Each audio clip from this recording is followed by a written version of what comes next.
Here's a pro tip for all sellers in a seller's market. Do not take instructions from a buyer's agent or a buyer. What I mean by this is we sold 5 McMaster, hip hip hooray, 30,000 plus over asking. Now this particular house was higher than the average days on market our team has had over my career, which is just over 16.2 days. This particular listing we went into just over 3 weeks, and the reason being is because we sold it 3 different times, and unfortunately it fell apart twice due to financing. But what was interesting was the constant questioning of other agents who have come in who thought that it would be weird to hold off offers after having already held off offers, and having it had a deal fall apart. Like, a lot of people think, well, the days on market's over 14 days, so you guys can't hold off offers. Well, that's not true. We can cancel, we can relist. Heck, we could relist at a higher price if we wanted. So don't ever take an instruction or get intimidated by other agents or other buyers, or even your family's opinions, because at the end of the day, if your house is worth what you're asking, then there's no reason for you to make a compromise. And that's the hardest part with realtors these days, is a lot of people and consumers is they all they think is negotiating is just a matter of coming down a little bit to appease the other person to make them feel like they got a deal. At the end of the day, a deal is based upon comparables. A deal is based upon market value or perceived market value. And so in a seller's market, if you get into a house, you've won, because at the end of the day, housing values will consistently grow.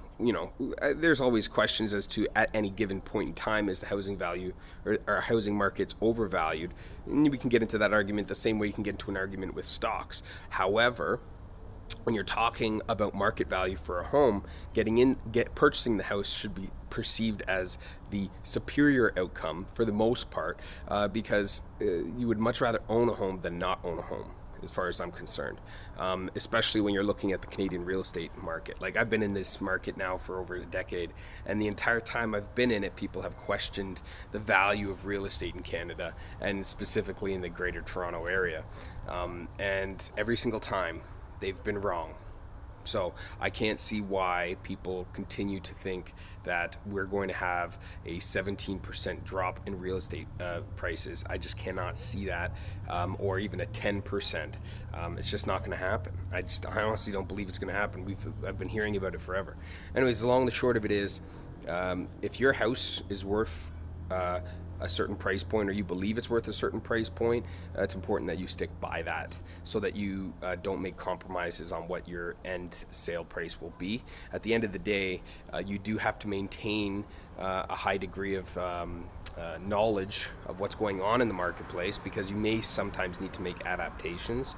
For instance, if all of a sudden on the same street, like in 2018, and when we sold a property in Mississauga on the same street, 5 or 6 of the exact same or similar listing comes on the market, well, then you got to make an educated decision as to whether or not you want to be priced more competitively than the people on the street, or your competition. But other than that, for the most part, if you know what your market value is, you should stick to it, and then wait and continue to market as aggressively as possible until you find that right buyer and get those showings through. Work on all the little things that are going to make hiccups, but don't compromise on value if it is there. So, hope you guys have a great day. Hope you enjoyed my little rant, and just remember, you're worth what you are worth, and don't let anyone tell you anything different. Cheers.